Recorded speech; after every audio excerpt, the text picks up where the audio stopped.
que ruja o leão e que a terra estremeça. Pois bem, chegamos em Leão. Vamos entender esse signo. Antes de continuar, vamos recapitular, né?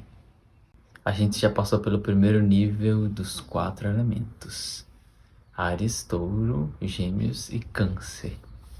Então aqui a gente já tem uma base do significado de cada um dos elementos.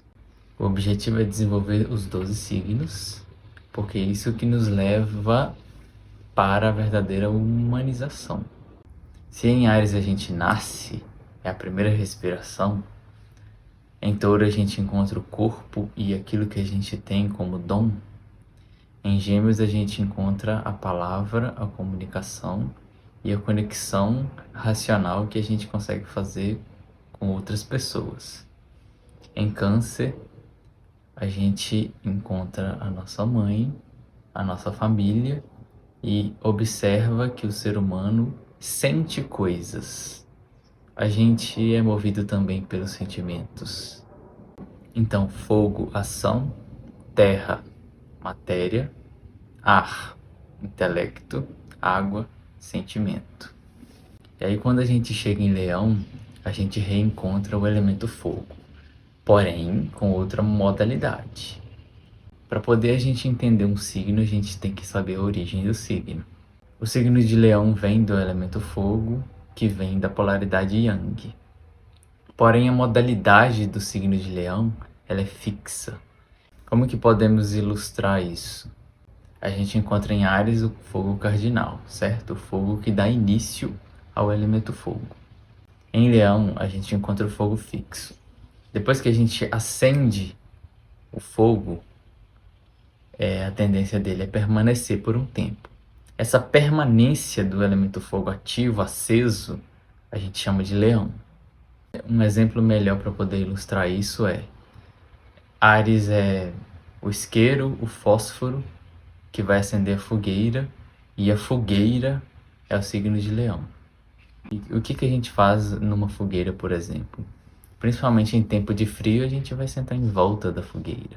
E aí a gente começa a entender por que o signo de Leão, as pessoas de Leão, nesse caso, são centralizadoras. É como se elas fossem fogueiras. Mas para poder essa fogueira ter o fogo aceso ali, precisou do fogo inicial. Então a gente começa a juntar aqui os 2 signos do mesmo elemento. Precisa do fogo inicial para o fogo dar sequência e se manter vivo. Precisa. O fogo não vai surgir do nada, ele vai surgir de algo. Esse primeiro passo do fogo é Áries. Essa continuidade do fogo é Leão. Como que a gente pode traduzir isso para a nossa vida? Primeiro, o elemento fogo ele fala da nossa identidade, da nossa ação, do nosso calor. Então a gente entende o seguinte: se em Áries a gente tem o calor do movimento, em Leão a gente tem o calor da identidade. Então em Áries a gente se movimenta e em Leão a gente encontra a identidade. A gente encontra o fogo fixo dentro da gente que mantém a vida sempre acesa. Então, unindo os signos do mesmo elemento, a gente consegue entender ainda mais profundamente como funciona o elemento. É diferente porque são signos diferentes, mas eles tratam do mesmo elemento. Então, mais uma vez, para poder a gente ter um fogo que se mantém, precisa existir uma faísca, uma chama inicial. Para poder a gente se conectar com a nossa identidade, a gente precisa se mover para poder manter o fogo aceso. É como se a gente fosse se manter aquecido e iluminado durante o nosso movimento. O signo de Leão ele também representa a nossa criança divina.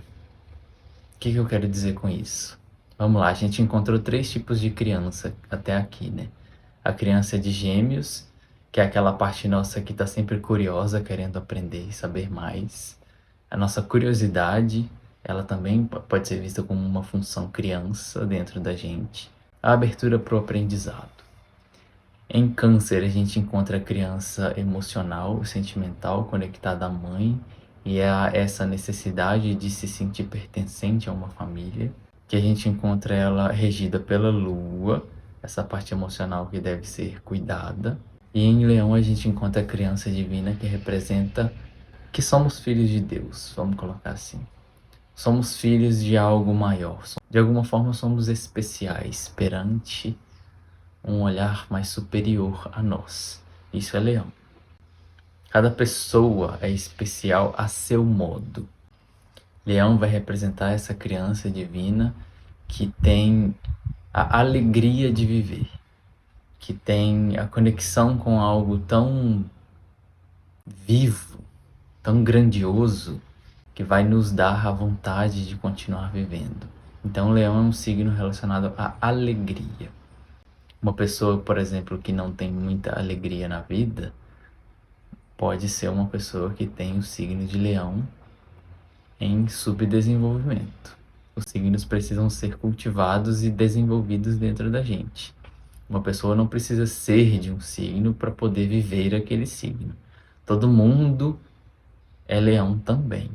O que acontece é quando alguém é de algum signo, aquele signo tem uma maior relevância. Um exemplo, uma pessoa de Áries, uma pessoa de Leão. Para a pessoa de Áries vai ser muito mais importante ela ter ação na vida e lutar contra as coisas e enfrentar os desafios. Para a pessoa de Leão, ela vai ter como uma parte mais importante essa centralização dessa lareira, essa busca por essa alegria. Mas ambos têm Leão dentro de si, ambos têm Áries dentro de si. O que acontece é que a maioria das pessoas, e tudo bem porque inicialmente é assim mesmo, quando vai buscar ouvir sobre o próprio signo, eu vou usar um termo e não numa forma crítica, mas é mais para o autoengrandecimento. Eu vou ler sobre o meu signo, a pessoa lê sobre o próprio signo, e aí o autor descreve várias características potenciais, e isso de alguma forma agrega valor. Você está se conhecendo, porque você vai estar se reconhecendo naquelas palavras. Mas a astrologia vai muito além disso. Isso é só a base para poder você entrar no zodíaco. Você vai conhecer o seu signo, vamos dizer assim. Mas a ideia é que todos sejam desenvolvidos. Então você vai se conhecendo, você vai se engrandecendo, se fortalecendo a partir das características que você se reconhece do seu signo. Mas meu objetivo aqui não é falar de característica de signo, porque senão eu vou estar fazendo mais do mesmo. E não é esse o objetivo. A astrologia é uma arte, e por ser uma arte, cada pessoa vai falar e desenvolver essa arte à sua maneira. Então aqui já deu para poder a gente ter uma base do signo de Leão, dá para poder a gente ilustrar mais e vamos continuar fazendo isso. E aí, como eu disse até aqui, todo signo é regido por um planeta. O planeta vai dar vida ao signo. E o signo de Leão não é nada menos do que regido pelo próprio Sol. A gente sabe que Sol não é um planeta, é um astro, é uma estrela. Mas para poder a gente compreender de forma mais fácil, a gente coloca Sol e Lua como planeta. Mas a gente sabe que não é. Então vamos falar um pouquinho do Sol e do significado dele.